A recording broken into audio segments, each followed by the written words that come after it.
child grooming itu kan sebenarnya hanya istilah ya, pengistilahan. Tapi sebenarnya sudah ada istilah yang sebelumnya ada itu adalah child child exploitation, Mm-mm. sebenarnya hampir sama gitu.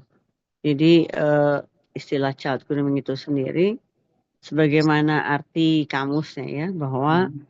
memang memanfaatkan anak-anak di bawah usia untuk Mm-mm. kepentingan orang dewasa gitu. Ini sebenarnya juga pelecehan ya, pelecehan.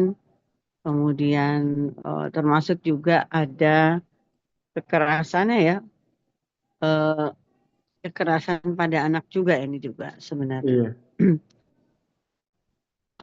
Dan eh ya udah banyak sih Ki, kasus-kasus seperti ini ya. Kekerasan Mm. pada anak tuh kan kalau kita tahu kali.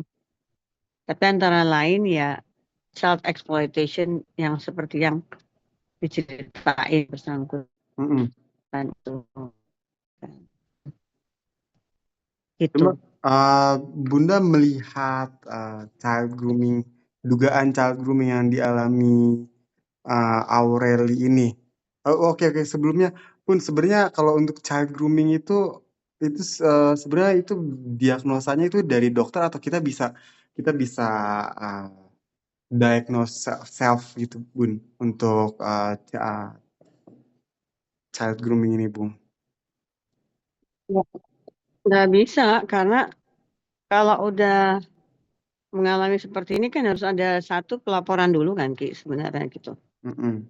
Ya, namanya juga anak-anak di bawah umur ya dia akan melaporkan apa enggak karena tanpa pelaporan kita nggak bisa tahu juga apa yang terjadi ya kan.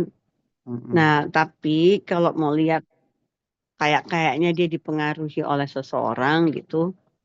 Nah, itu kan dilihat dari kegiatan dia sehari-hari normal apa enggak gitu.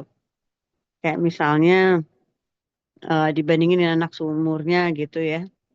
Anak seumurnya tuh kalau 15, 13 tahun, SMP lah ya gitu, Mm-mm. ya kan?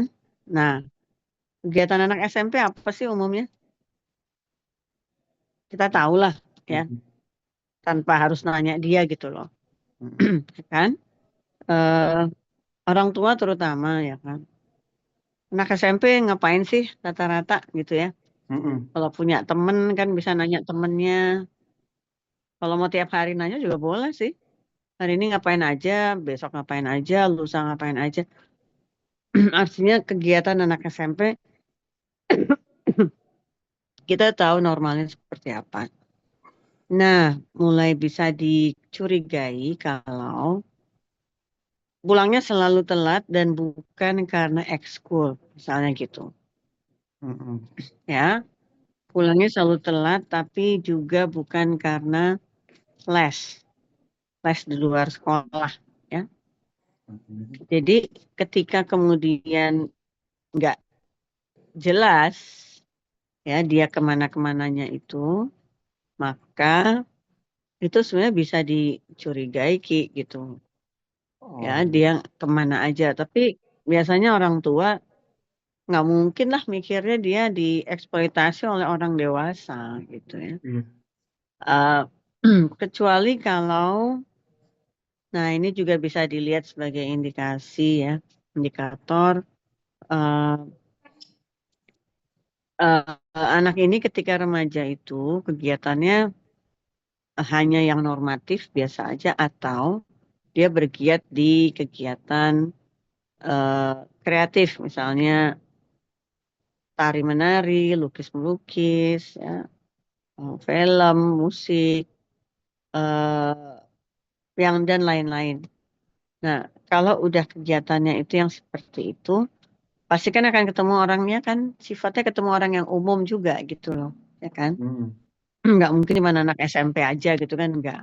Mm-mm. Tapi kalau ekskul, ya nggak mungkin ketemu orang umum, pasti ketemunya hanya anak ekskul. Nah, tapi kalau di tempat les yang di luar, itu pasti akan ketemu orang-orang yang umum yang kemungkinan pastinya lebih dewasa dari dia.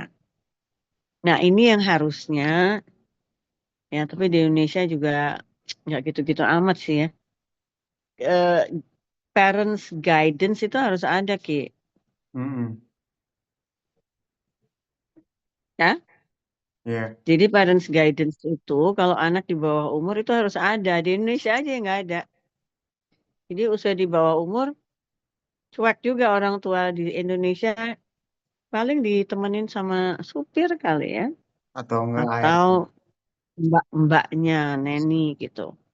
But never the parents. Nah, ini yang bahaya adalah mereka akhirnya terperangkap ya oleh orang dewasa yang mereka temui di set, di tempat tersebut. Hmm. Ya, sekali lagi kalau kegiatannya anak-anak di bawah umur ini adalah kegiatan industri kreatif, ya apa aja.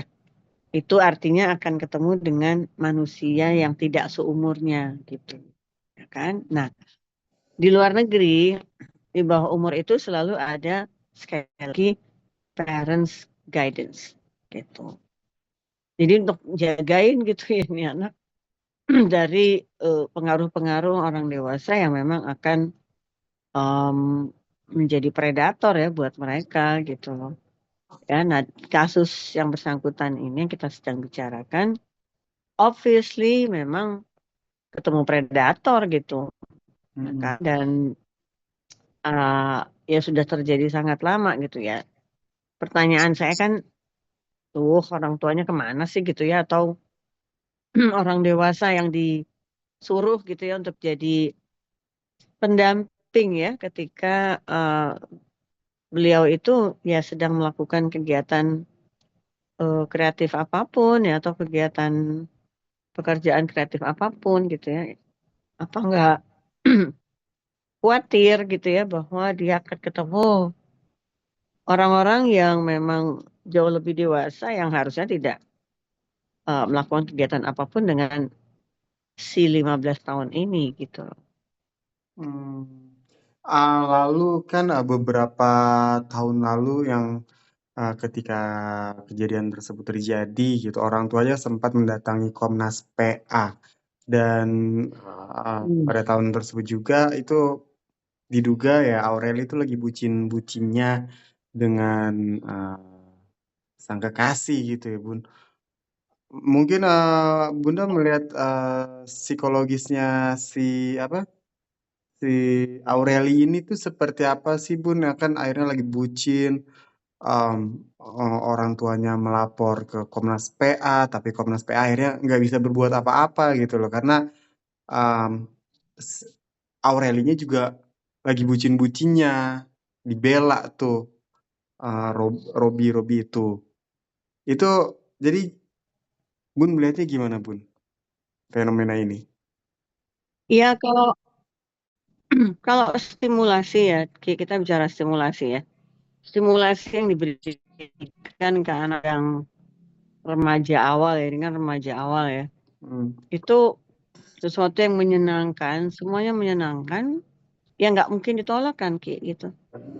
Sampai akhirnya situasi yang menyenangkan ini berubah menjadi situasi yang tidak menyenangkan gitu loh, ya Hmm. kan? Nah, kalau misalnya masih membahagiakan, menyenangkan, eh, penuh kepositifan gitu ya, itu ya siapa yang mau stop gitu Ki? Enggak dong, ya sesuatu yang memenuhi kebutuhan apalagi. Ya, kalau misalnya beliau ketika itu punya kebutuhan yang tinggi sebagai anak remaja, rata-rata kan anak remaja itu kan memang lagi menikmati apapun ya yang memang sesuai dengan impiannya gitu, kan. Em, dan yang saya khawatirkan orang tua itu nggak ada atensi ya terhadap dia pergi sama siapa, Hmm. temennya ini adalah teman sekolah apa bukan gitu ya. Terus umurnya berapa, itu biasanya orang tua segitu detailnya Ki untuk memperhatikan gitu. Iya. Kalau nggak sesuai aja, itu pun nggak apa-apa kalau teman kakaknya misalnya, ya. Jadi si Mm-mm. adik ini ikut kakaknya. Tapi tidak dilepas dengan orang yang sangat jauh usianya gitu ya, karena anything can happen gitu ya. Semua tuh bisa terjadi gitu. Ya, tapi kok dilepas tanda petik ya. Dilepasnya tanda petik nih ya. Eh, atau ya orang tuanya submisif banget gitu ya.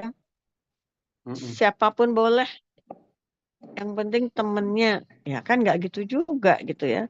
Oh, Menurut saya ya di bawah umur itu ada kisi-kisinya gitu ya untuk bepergian. Apalagi kalau orang tua nggak ikut ya, terus malam hari, terus ke tempat apa clubbing kali gitu ya, ke tempat yang lebih banyak lagi orang dewasa yang akan hadir di situ. Ya, jadi memang eh, peer group itu kalau anak-anak usia SMP, SMA tuh kebanyakan kan masih dengan peer group iya. kegiatannya ya. Peer group tuh seusia gitu ya. Nah, Mhm. kalau udah nggak dengan seusia gitu ya, ya kemungkinan besar dia akan mengalami grooming tadi ya, dan bahkan akhirnya dieksploitasi. Ya, kemungkinan besar memang akan terjadi gitu, dan nggak bisa dihambat karena si 15 tahun ini masuk ke dalam dunia dewasa gitu loh. Dan apalagi Yang tanpa sebenarnya memang pengawasan. bukan dunianya gitu. Apalagi tanpa pengawasan, betul banget gitu. Bun, apakah artinya di kejadian yang menimpa Aureli ini yang kesalahan juga sebenarnya berada di pihak orang tuanya ya artinya ya Bun ya? Justru kesalahan terbesar itu terletak pada yang disebut guardian. Guardian itu penjaga, pengawas. Mhm. Nah, fungsi guardian itu ada di pertama kali utamanya tentunya orang tua gitu. Mhm. Ya. Nah, kedua adalah yang ditugaskan oleh orang tua Mhm. untuk menjadi guardian gitu ya, menjadi penjaga. Mhm. Ini bisa siapa aja nih, ya kan? Mhm. Nah, dulu tuh saya juga eh, kalau adik-adik keluar gitu ya, zaman dulu mama pasti nyuruh saya untuk jadi guardian untuk ikut gitu. Ya udah memang harus ikut. Ya udah, saya ikut gitu kan Ki ya. Nah, Mhm. atau kalau saya pergi dengan teman-teman seumur, ada adik yang ikut gitu ya. Mhm. Nggak apa-apa itu kan, kitanya ada di situ gitu. Tapi kalau enggak sekali, ya itu kayak ngumpanin anak ke predator dong Ki. Betul. Gimana dong? Ya, sementara ketika si anak sedang tadi yang bucin-bucinnya gitu ya. Ketika dia mau berontak, mau melepaskan diri, itu tidak semudah itu gitu. Hmm. Gitu. Dan ya bagusnya sih sebagaimana kata KPAI ya, yang bersangkutan cerita gitu. Tapi kan udah sangat jauh waktunya gitu ya, dan fenomena yang ada sekarang itu kan justru fenomena yang anak-anak yang mengalami grooming ini justru takut untuk melapor ketika itu terjadi gitu. Hmm. Ya sampai nasib baik aja gitu ya, berpihak pada mereka akhirnya bisa melepaskan diri.